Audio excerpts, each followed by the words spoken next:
رات رات بھر روتے رہے میرے آقا. جب بجلی زیادہ کڑکتی تھی تو میرے آقا بستر چھوڑ کر باہر آتے. ماں عائشہ صدیقہ پوچھتی آپ کیوں اس طرح سے آ جاتے ہیں بجلیوں سے گھبرا کر؟ حضور فرماتے ہیں مجھے اندیشہ ہوتا ہے کہیں یہ بجلیاں میری امت پر عذاب نہ بن جائے. جیسے پچھلی امتوں پر عذاب آتا تھا، پہلے ابر آتا تھا پھر پتھر برس پڑتے، میں اس بات کا خوف لے کر آتا ہوں، رب کی بارگاہ میں استغفار کرتا ہوں، اسے مناتا ہوں. جب بادل چھٹ جاتے ہیں تو میں گھر آتا ہوں.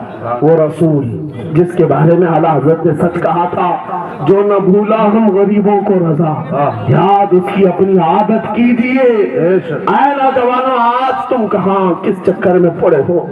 ذرا یاد کرنا رات کے وقت تم نے چیٹنگ میں پورے 6 گھنٹے 8 گھنٹے 10 گھنٹے برباد کی، لیکن کیا اس میں 1 منٹ بھی ایسا آیا کہ میرے نبی کو ٹھنڈے دل سے یاد کیا، حضور کو سلام پیش کیا ہو، آقا کی بارگاہ میں دل تڑپ کر کے کہا ہو آقا جدائی سے دل بے چین ہے، آپ کی طرف میں روتا ہوں؟ کبھی تو ایسا وقت آیا جو رسول یہ فرماتے تمہارے تلووں میں کانٹا بھی چبھ جائے تو درد مجھے بھی ہوتا ہے. سبحان اللہ. جس کو ہمارا درد ہے اس رسول کو یہ چھوڑے ہوئے نوجوان اس رسول کی تعلیمات سے کس قدر آوارہ ہو گئے. کیا مجھے دل پر ہاتھ رکھ کر کے بتاؤ اے سچے نوجوان، نشہ تمہیں زیب دیتا ہے؟ کیا شراب کی بوتلیں تمہارے ہاتھ میں اچھی لگتی ہیں؟ کیا تاش کے پتوں کے اور جوئے کے اڈوں پر تمہاری زندگی ہو سکتی ہے؟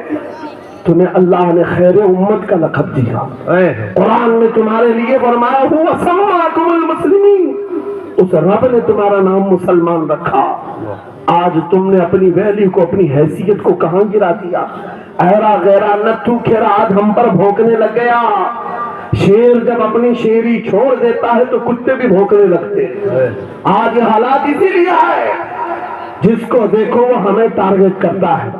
یہ دجالی میڈیا پر بیٹھ کر کے بھونکنے والے سارے کتوں کا ٹارگٹ ہم ہی ہیں. ہماری داڑیاں، ہماری ٹوپیاں، ہماری نمازیں، ہماری مسجدیں، ہماری خواتین کے برقعے، یہی تو ٹاپک ہے. کیوں ہے؟ وجہ یہی ہے دیوار کیا گری میرے خستہ مکان کی، لوگوں نے آنے جانے کا رستہ بنا لیا.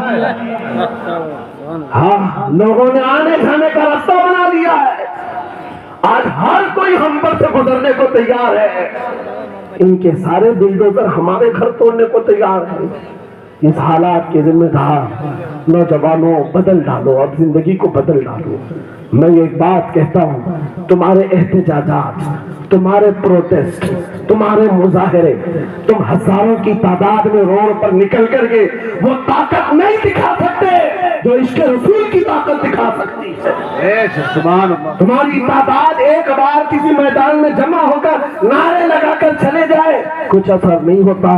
دیکھ رہے نا آپ زندگی میں، دیکھ رہے نا ہو رہا آپ کو، لیکن ایک عاشق رسول پوری دنیا کو پلٹ دیتا ہے، انقلاب لاتا ہے. میں اس کی دعوت دے رہا ہوں. تمہیں چاقو چھری بندوق بارود گولی کسی کی ضرورت نہیں. اے نوجوانوں بات سے اتنی ہے، نبی کی سنتوں پر آ جاؤ، ان کے عشق سے بھرا ہوا سینہ لے کر چلو، پھر تمہاری چلت پھرت سے پتہ نہیں کتنے کیڑے یوں ہی نالیوں میں مر جائے. ہاں کئی کیڑوں کی یوں ہی موت آ جائے. بات اتنی ہے، سبب کچھ اور ہے جسے تو خود سمجھتا. زوال بندے مومن کا بے زری سے نہیں. ان کے جو ہم غلام تھے خلق کے پیشوا رہے، ان سے پھرے جہاں پھرا پھرائی کمی وقار میں. تمہیں پتا ہے تمہارے کان اللہ نے حضور کے نغمے سننے کے لیے دی، اس کی آیات بینات سننے کے لیے ہے. تم نے فحش گانے سن سن کر کے اپنے دل کو آوارہ کر دیا. گانے کی ہر لائن سب کو یاد، حضور کی ایک حدیث یاد نہیں. یہ کیسی افسوس کی گھڑی ہے. نبی سے پیار کی بات، محبت کی بات کرتے، جان دینے کی بات کرتے. اٹھاؤ کسی جوان کو اور پوچھو 4 لائن سنا دے اپنے نبی کی بات. حضور حدیث کس طرح، حضور کے الفاظ کس طرح تھے، حضور کی حدیث کیسی تھی؟ شاید ٹائم پیش ہو جائے. لیکن یہ مجرے کرنے والے، ناٹک کرنے والے، نچنیوں کی باتیں ہر ایک کو یاد ہو جاتی ہیں. تم نے دل کہاں دے بیٹھا، کہاں دے دیا ہے اپنا سودا، کہاں کر لیا.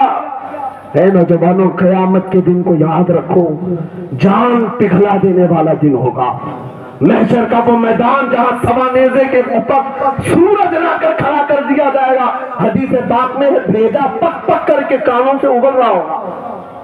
اس دن پتا ہے تمہیں، فرشتوں کو بلایا جائے گا، کہا جائے گا سیسا پکاؤ، سیسا پکا کر کے آگ میں اس کو پگھلا کر کے فرشتے کچھ لوگوں کے کانوں میں ڈال رہے ہوں گے۔ پوچھا جائے گا یہ لوگ کون ہے؟ کہا یہ وہ لوگ ہیں دنیا میں جو فحش گانے سنتے ہیں، ان کے کانوں کو محشر کے میدان میں تپایا جا رہا ہوگا، تمہارے وہ کان نہیں۔ اس لیے میں کہتا ہوں نفاق پیدا ہوتا ہے، زنا کی عادت آتی ہے گانے زیادہ سننے سے۔ سننا ہو تو کیا سنیں، تمہارے کان رکھے گئے ہیں کس کے لیے؟ جس دن تم یہ سننا شروع کرو سب سے اولا وہ اعلیٰ ہمارا نبی، سب سے بالا وہ والا ہمارا نبی، خلق سے اولیاء، اولیاء سے رسول، اور رسولوں سے اعلیٰ ہمارا، ملک کونین میں انبیاء تاجدار، تاجداروں کا آقا ہمارا نبی، بجھ گئی جس کے آگے سبھی مشالے، شمع وہ لے کر آیا جس کے تلووں کا دھوان ہے آب حیات، ہے وہ جان مسیحا، کون دیتا ہے دینے کو منہ چاہیے، دینے والا ہے سچا ہمارا نبی۔ میں نے 4 شعر کیا پڑھے تھے، تمہارا جوش ڈبل ہو گیا۔ کیوں؟ یہ تاثیر ہے نبی کی محبت کی۔ اور بے حیائی سنتے رہو گے تو زنا کی طرف جاؤ گے، گناہوں کے اڈوں کی طرف جاؤ گے۔ آج سے عہد کر کے اٹھو گے، ہر نوجوان رات کو سورہ ملک تبارک سن کر کے سوئے گا انشاءاللہ، سوئے گا انشاءاللہ۔ موبائل میں ڈاؤن لوڈ کر لینا، سونے سے پہلے قرآن کی پوری سورہ ملک سن کر کے سونا، سن کر کے سوئیں گے۔ کیا ہوگا میں بتاتا ہوں، جب موت آ جائے، مر جائیں، سب لے جا کر قبر میں دفن کر دیں۔ اعلیٰ حضرت نے لکھا ہے ملفوظات میں بھی، سورہ ملک اللہ کے پاس جاتی ہے اور رب تعالیٰ سے کہتی ہے مولا اس کی بخشش کر دے جو میری تلاوت کرتا تھا، آج دنیا سے جا چکا ہے، اسے معاف کر دے۔ یہاں تک کہ وہ بحث کرتی رہتی اللہ سے، بحث کرتی رہتی، یہاں تک کہ حدیث میں فرمایا گیا سورہ ملک یہ کہتی ہے اے رحمان، اگر وہ بندہ بخشنے کے قابل نہیں، اگر تو اسے نہیں بخشے گا تو پھر میں تیرے کلام کا حصہ ہوں یا نہیں؟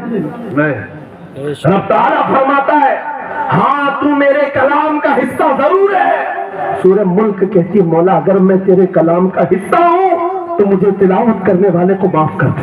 سبحان اللہ۔ رب فرماتا ہے جا تیری سفارش قبول کیا، اسے معاف کر دیا۔ سورہ ملک کی اعلیٰ حضرت فرماتے سورہ ملک وجد میں آتی ہے، جنت میں جاتی ہے، سیدھے جنت میں جا کر وہاں سے بچھونے اٹھاتی ہے، تکیے لاتی ہے، خوشبوئیں لاتی ہے، اور وہاں سے دوڑ کر کے قبر میں آتی ہے جہاں تم سوئے ہوں گے اور تمہارے عزیز چھوڑ کر جا چکے ہوں گے، سیدھے وہ تمہاری قبر میں آتی ہے، جنت کا بچھونا، جنت کا اوڑھنا، جنت کا تکیہ، خوشبوئیں لے کر، اور پھر کیا کہتی ہے اے میرے عزیز کہیں میرے آنے میں دیر تو نہیں ہو گئی؟ کیا بات، میرے آنے میں دیر تو نہیں ہو گئی؟ تیری بخشش کا ثمرہ لے کر کے آئی ہوں، پروانہ لے کر کے آئی ہوں، سو جا آپ جیسے دولہا سوتا ہے، سو جا آپ جیسے دولہا سوتا ہے۔ میرے عزیزوں وہ کلام الہی ہے جس نے دنیا میں اسے پڑھا، یہ ساری دنیا تمہیں مٹی ڈال کر چلی جائے گی مگر میرے مولا کا کلام قبر میں بھی تمہاری مدد کے لیے تیار ہے۔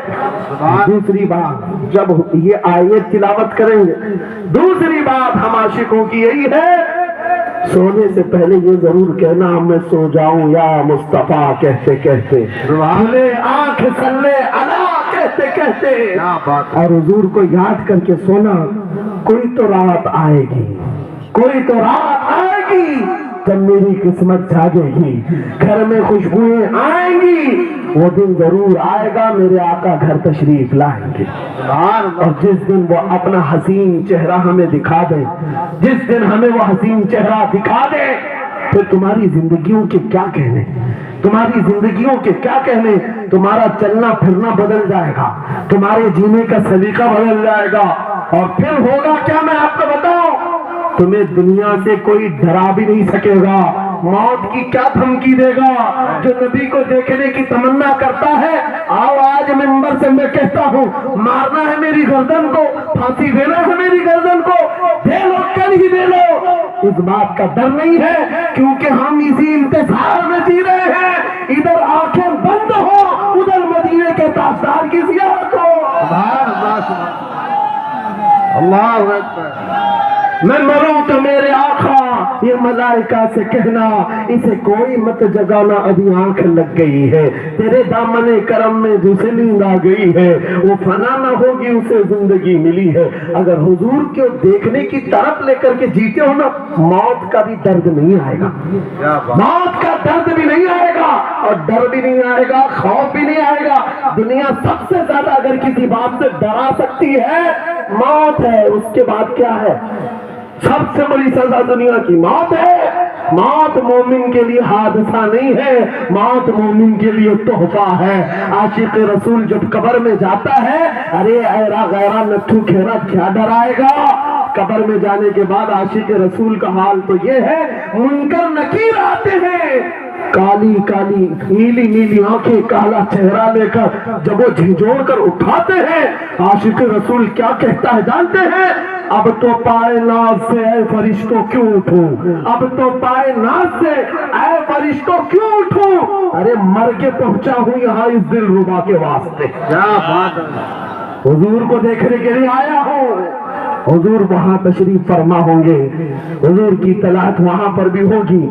عزیزان گرامی، خلاصہ کلام میری گفتگو کا حاصل یہ ہے، چھوڑ دو ان واہیات کو، ان خرابیوں کو، عمر ڈھلتے ساتھ یہ داغ رہ جائیں گے، دھبے رہ جائیں گے، اس لیے آج لے ان کی پناہ، آج مدد مانگو، کل نہ مانیں گے قیامت میں، اگر مان گیا انہیں جانا انہیں مانا، نہ رکھا غیر سے کام، للہ الحمد میں دنیا سے مسلمان گیا۔ میری گفتگو کا حاصل کلام اس بات پر میں ختم کرتا ہوں اپنی بات کو۔ آج اے نوجوانوں، جو ہمارے مرشد گرامی نے آخری وقت میں ہمیں وصیت کر کے یہ پیغام دیا تھا، وہ پیغام یہاں سنا کر کے رخصت ہوتا ہوں۔ نوجوانوں سے جب یہ کہا جاتا ہے چھوڑ دو بے حیائیوں کو، ان واہیات کو، ان خرافات کو، ان نشہ کے عادتوں کو چھوڑ دو، ان بے حیائیوں کو، ننگے پن کو چھوڑ دو۔ انہیں ایسا لگتا ہے ہماری جوانی ہمیں انجوائے کرنا چاہیے، ابھی تو انجوائمنٹ کا ٹائم ہے، ہماری زندگی، ہماری لائف آپ کیوں بولتے ہیں؟